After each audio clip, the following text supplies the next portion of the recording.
Welcome, everybody, to Secret Sauce, the show where we hear real-time insights from industry leaders. I'm Karly Iacono.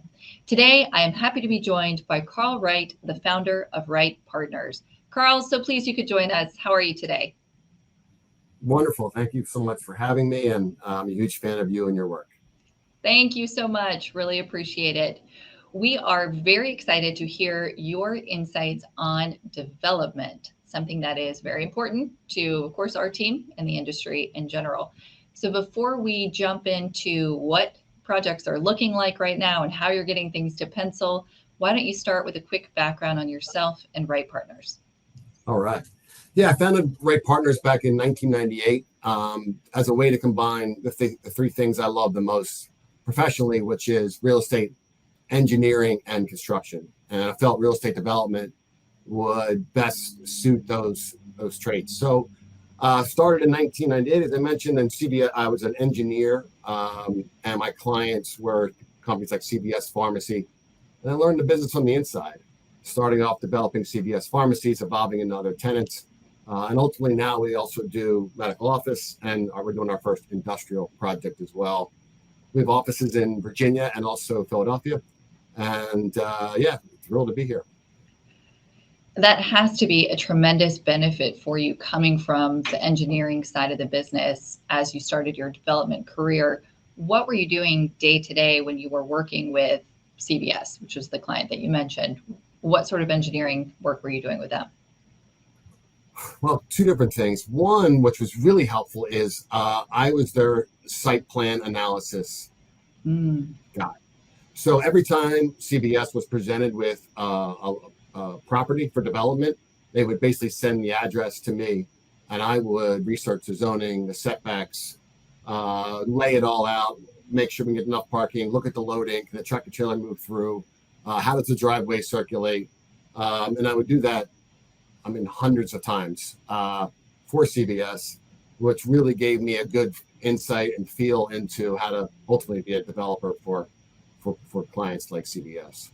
So on the other side, yeah, it was really cool. On the other side, we'd actually take it through approvals as well. So I would be the person presenting in the front of the room, being cross-examined by sometimes opposing attorneys. So we would design a stormwater management, traffic, etc. And I would be a part of a team, which was really helpful. So I got a chance to be on the inside and find out who the best traffic engineers are, who the best civil engineers are, who the best land use attorneys are from the inside. And I still use a lot of the same people today that I worked with 20 plus years ago. Putting that team together is really, really difficult to have strong people in each of those areas. So what an incredible resource that was to already have those connections and that experience when you were starting out on your own. I have a lot of new developers or want to be developers come to me and say, I'd like to do this. Where do I start? But without really understanding all those different pieces, it's a pretty tough road. So that's a fantastic background. Yeah, it was really helpful. Thank you. And how do you choose the tenants that you are doing these build to suits for? We mentioned CBS. I know you've done many others. Are you relying on past relationships, or are you targeting specific things about their projects that you like that makes you want to build for them specifically? Oh, thank you. That's a great question. Well, we like resilient tenants, and especially in today's world. And we're fortunate that through COVID, our tenants were resilient and paid rent. But going back, CBS was my first client as an engineer, so it would be natural for me to make CBS my first client as a developer, and we did.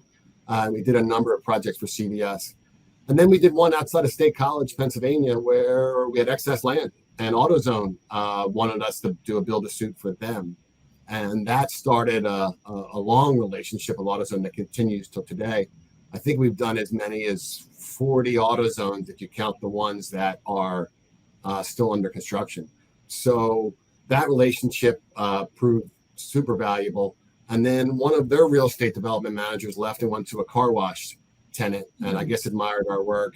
And now we're exclusive developer for Go Car Wash, and we're doing projects in DC up through Delaware. So that's, and then Patient First was seeking a developer for their expansion, which is an urgent care in Pennsylvania and New Jersey. and they called CVS and they asked, who your best developer was, and I was lucky enough that CVS named me and a few others, and we won the contract, and we've been doing that for the last 10 years, I guess. So that's essentially how I've come to have the tenants I have, and I love all of them, so I'm very lucky. So it sounds like it's primarily relationship driven. Do you ever have a great piece of land that you go after without having the tenant in mind and then try to build new tenant relationships? Or are you looking at it almost exclusively the opposite way, that you're building for XYZ tenant and then you work to find the site for that tenant? Yeah, that's another great question. We haven't. In one case, we did in Upseekin, New Jersey. We bought 8 acres, not knowing what we were going to do with it. Ended up being a Wawa, a wine superstore, Firestone, a Chipotle. So that ended up working out. But that's the exception. For the most part, our tenants give us enough work that we don't necessarily need to tie up projects and hope that we can find tenants. We normally just seek out a location. It does lead to bigger projects, though. For instance, we're doing a 30,000 square foot shopping center in Newark, Delaware, that started off as just an AutoZone, but I can only buy 10 acres. So it leads to these larger projects, but we're mostly tenant driven for the most part. But you can be nimble, so you're not going to say no to a great project.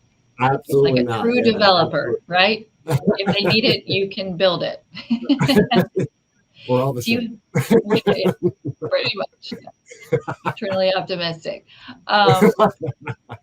Do you have a favorite deal story from the last 5, 10, any time period, really? Do you have a favorite project or deal story that you just can't believe got done, or something interesting happened that you'd like to share? Sure. We're doing our first industrial project, which I think I mentioned, in Lancaster, right off of the Pennsylvania Turnpike, adjacent to it, and also adjacent to an exit. And it was 30 acres, and and it's right across from Pepperidge Farm's plant. So we're like, wow, let's buy that, and I'm sure Pepperidge Farm needs more space, and we'll just simply develop an industrial building for and lease the Pepperidge Farm. It's going to be easy. And sounds like back to the developer's optimism, right? So turned out it wasn't zoned for industrial, so we had to get a rezone, which we did. And then there was this beautiful kind of tree right in the middle of the property that we come to find out was a graveyard for the families that had lived there. Oh my goodness. In the 1700s and the 1800s. So and the first proposal was, let's build around it, build like an atrium, and it was right in the middle of the industrial building, and so we're like, no, that's not realistic. Yeah. So Different we found the specialist, which I guess is a lesson learned for all of us. Find the source, find the best person to do what a specialty task, and we did. We found the guy to relocate graveyards. And went through that whole process, and we did. And then we were ready to begin construction, and all we had to do was just take down these little cables that ran through the middle of our site. So reached out to PP&L and some of the other utility providers, and oh yeah, no problem. Reached out to somebody called United Fiber, and they're like, yeah, that is a high-speed data line that connects New York City to Washington, D.C., and it cannot be moved. And it looks like nothing. It looks like a little cable on a telephone pole. And we're like, it'll take months and months and months and months. And by the way, we want a $140,000 deposit just to review your proposal to relocate it. Wow. And we're like, oh my God, it's like trouble at every turn. So we gave them the $140,000 and pleaded with them. And 3 or 4 or 5 months later, we actually were able to relocate the data line, and now we're under construction. Of course, we hit $1 million worth of rock removal. Oh my gosh! so wait, this is your favorite deal story? Wait, is there going to be a happy ending here? I don't know. I love that you're still smiling, telling the story. Yeah, every turn is are you kidding? It's my favorite story because it just illustrates what it's like being a developer. Yeah. Right. So now we're under construction. I think we've satisfied all the hurdles. We still have some capital market issues to deal with, but I feel good about that. So I guess it was just to illustrate just how tricky it is being a developer and all the problems that you have to solve. And that's why we have a technical team here of engineers and architects. We like to think that gives a little bit of advantage in dealing with these issues. We feel we can learn the deal making, but having a really strong technical background, we feel is helpful. Those are incredible hurdles, and I'm sure every deal is different, but those are some new ones. Haven't encountered the moving of the graveyard. That's a first. So, good work figuring it out, and I hope the rest of the deal goes a lot smoother, or at least less surprises moving forward. That's right. That's right. That's amazing. Going back to the tenants that you build for, I know you're starting this foray into industrial. You've done some medical. You've done a ton of single tenant retail. Who is the most active? Who are you getting calls from saying, if you can share, we wish we had more sites, like find us something, please? Who's pushing to expand the most in your sphere? Well, we're seeing medical users. We're doing a NovaCare project. We've done 16 urgent cares, but also in some of our pad site vacancies, we're seeing other urgent cares step up and try and lease space. So and then AutoZone is still incredibly active, and the quick service restaurants, Chipotle, we're doing a few of those, Starbucks, a few of those, and Taco Bell. So I think it's the usual suspects. It's the quick service restaurants. And it's the medical users that we see the most of. Makes sense. And of course, the convenience stores and right. And Chase Bank, believe it or not, I don't quite understand that one, but we'll build. I think they're one of, if not the only bank expanding that I know of. I think so. They have a completely different strategy. Yeah, fascinating. It is. Are there any, and you don't have to tell us who, but are there any companies or tenants that have come to you and said, please do a build to suit, and you said, no, thank you? Again, we're all good energy here. You don't have to tell us who, but if there have been cases where you were like, I think there's too much risk or too much cost, or it's not going to, whatever the reason was, that you just felt like it wasn't a fit for your platform. Yeah, we unfortunately we do pass on tenants, and it's sad. It makes me sad to say this, but it's always the smaller mom and pop that we just don't feel has the business plan or has the financial backing, and we find that development is such a risky business, and you can't make too many errors before you're out of business. So you're really cautious. So unfortunately, we've had to say no to some of the smaller tenants who I really am pulling for, and my heart goes out to them. But I can't be the one that takes the risk. Right. Seems fair. What is the biggest challenge you're facing in your business, and how are you overcoming it? I think it's interest rates. We really didn't expect interest rates to go from a construction side from 4% to 8%. We just didn't see that coming. In a year, right? Such in a year, yeah. Oh my gosh. So, and what did that do? Well, you're the expert, but it moved cap rates, right? A lot of pain. It moved cap rates in a negative way against us. Right.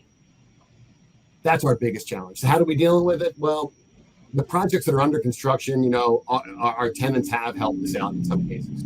AutoZone has been great. Just adding a little more of a contribution to the deal. Other times you just do it, for a little more than break even, because better to get that project over with, get your capital back, and move on to the next deal. And keep the tenant relationship. Yeah, right? If it's one of your core tenants, you want to be able to satisfy their expansion, even if it's skinny margins for you. That's right. Yeah, and our tenants are our lifeblood. So that's how. And then if we haven't purchased the property, unfortunately, it's a renegotiation with everybody involved. We'll, of course, they have the option of saying no, but we'll look for a purchase price adjustment. We'll look for a rent adjustment, because ultimately, if we don't have margin, it's not financeable anyway. Right. So I can't promise to do a deal based on terms I'd agree to if it's just not feasible. So, Right. An so we're equation. renegotiating. Yeah, we're just renegotiating and understanding. Some sellers are saying no, and we say, hey, we understand. Right. We hope that you find another purchaser for the price that you're looking for, but unfortunately, it's not us. So that's how we're dealing with the interest rate and cap rate environment, and of course, just repricing everything moving forward to something that will work in today's environment, which means less projects, but that's okay. There's still plenty of work to go around. Exactly. Are there any other limiting factors on build-to-suit construction that are really impacting you aside from interest rates? How are you feeling about construction costs and approval timelines? Anything else that has not eased as much as you'd hope? Yeah, everything's been challenging. Everything. Yeah, we're in the DC market for our expanding car wash, and there's a real lack of available sites down there. So we've had to get a little more creative.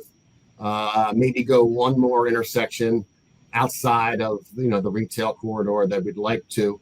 So that's how we're kind of dealing with that. Construction costs, dramatically went up, but cap rates went down, and we were making it work. And then all of a sudden, cap rates went back up to where they were before, and all of a sudden now we have a real budget problem. The construction thing is a real problem. I don't have an answer to it other than underwrite new deals to the construction costs that I don't think are going to go down. I don't see it. Be more cautious moving forward. I think we have to be, because these costs are not moderating quite like we'd hoped. Yeah, and also you mentioned zoning and approvals, and that's taken a little longer than normal. I think because townships, counties, states have lost personnel. Right. And they're understaffed. So I think that's why we're seeing an extra 3 or 4 months to get on the agenda, to get our projects reviewed, etc. And that's material. 3 or 4 months in a market that seems to be moving weekly is a big shift. That time really affects projects. So I could see that It does. And then you call,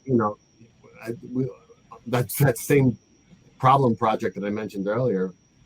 The conservation district had in Lancaster County was down to like 1 or 2 people because they had people leave. Right. So yeah, what do you do? Exactly. Be really nice to those 1 or 2 people. Hope that you get bumped to the front of the list. I don't know. That's tricky. Yeah. You can be really nice. That's for sure. Exactly. What opportunities do you see in the next 12 months? Any bright spots or things that you're excited about? We're not one to go out and pursue distressed projects. Not that we wouldn't step into one if a lender called us. The opportunity we see is maintaining our business plan, which is to help great companies expand. And I think because when money was essentially free, it was a little easier to be a developer, and it was a little easier to get your projects financed. There was margin, interest carry was next to nothing.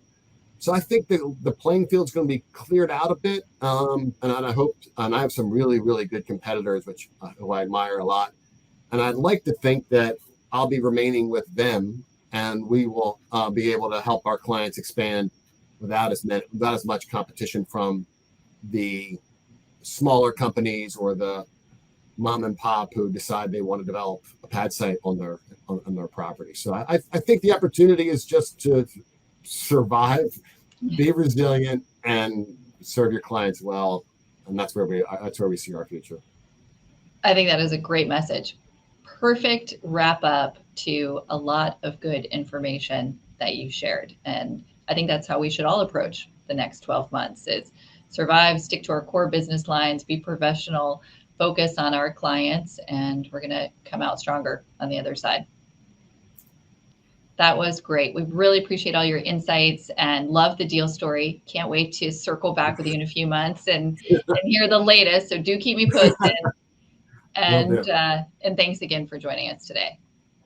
Thank you, Karly. To everyone listening, that was Secret Sauce. We're so pleased you could join us, and we look forward to seeing you again very soon. Have a great day, everyone.